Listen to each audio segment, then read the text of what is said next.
Friends ఇప్పుడు వచ్చేసి రొయ్యల కర్రీ చేసుకుంటున్నమాట. రొయ్యల కర్రీ ఇగురులాగా ఫ్రెండ్స్ అవి చేసేది. ఇప్పుడు అయితే కొంచెం రొయ్యలు పెద్ద పెద్దగా ఉన్నాయి ఫ్రెండ్స్. ఇట్లా టైగర్ రొయ్యలు అంటారు. ఇవి బిర్యానీలకి వాటికి బాగుంటాయి చక్కగా. మరి చిన్న అయితే సరి కనిపించవు కదా, కబాబ్స్కి వాటికి చేసుకోవడానికి బాగుంటాయి అన్నమాట పెద్ద రొయ్యలు అయితే.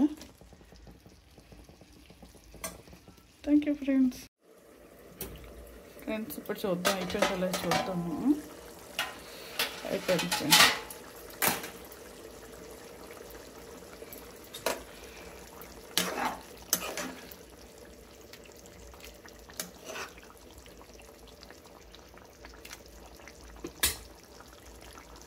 ఇంట్లో కొంచెం మసాలా వేసేసి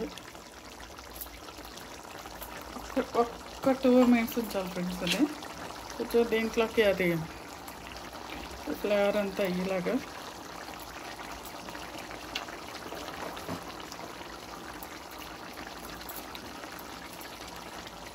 అంతే. ఈరోజు మా ఇంట్లో రొయ్యల కర్రీ. టేస్ట్ బాగుంటుంది ఫ్రెండ్స్, చాలా బాగుంటుంది. ఈ సండే మీరు మీ ఇంట్లో ఏం వండుకున్నారు? కామెంట్ బాక్స్లో కామెంట్ పెట్టండి. వీడియో నచ్చితే లైక్ చేయండి.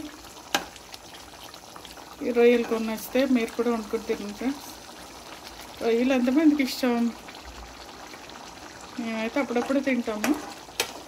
ఈ మధ్య ఎక్కడ తెచ్చుకోలేదు, చాలా రోజులు అయింది తెచ్చుకొని.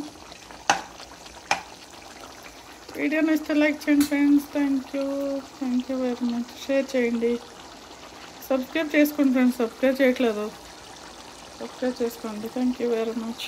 ఫ్రెండ్స్ వచ్చేసి ఈరోజు మా ఇంట్లో రొయ్యల కర్రీ.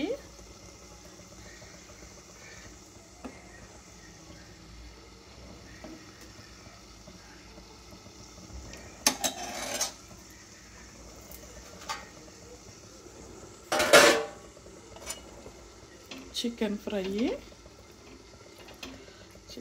ఫ్రెండ్ ఇది.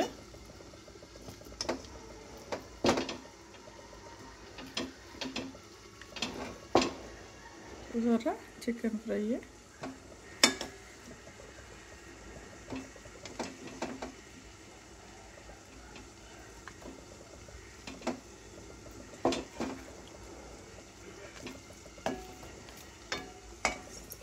నెక్స్ట్ వచ్చేసి రైస్.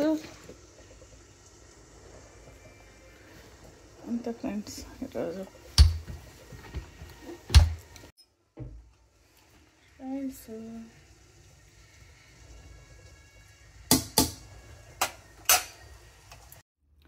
ఫ్రెండ్స్ ఈరోజు మా ఇంట్లో వచ్చేసి చికెను మునక్కాయమాట.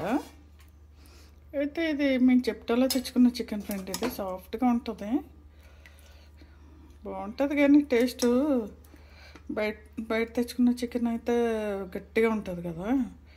ఇది నానబెట్టకపోయినా కానీ మెత్తగా బాగుంటుంది. కానీ అంత ఫ్రోజన్లో పెట్టేస్తాడు కదా ఫ్రెండ్స్. అది తెచ్చుకోకపోవడం మంచిదే. 4 రోజులు 15 రోజులు ఫ్రిడ్జ్లో పెట్టేసి మనకి ఇస్తే అమ్ముతూ ఉంటాడు. కానీ అప్పటికప్పుడు తెచ్చుకొని చేసుకుంటే మంచిదే నా ఉద్దేశం. చూడండి మునక్కాయ టమాటో బాగుంది ఫ్రెండ్. నచ్చిందా? మీరేం వండుకున్నారు ఈరోజు?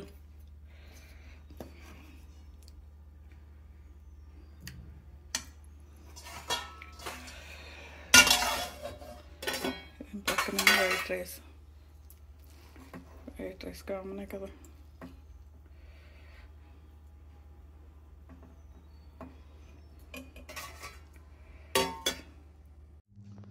మై లంచ్ క్యారెట్, కీరా, కర్రీ, రైస్. ఈరోజు నా లంచ్.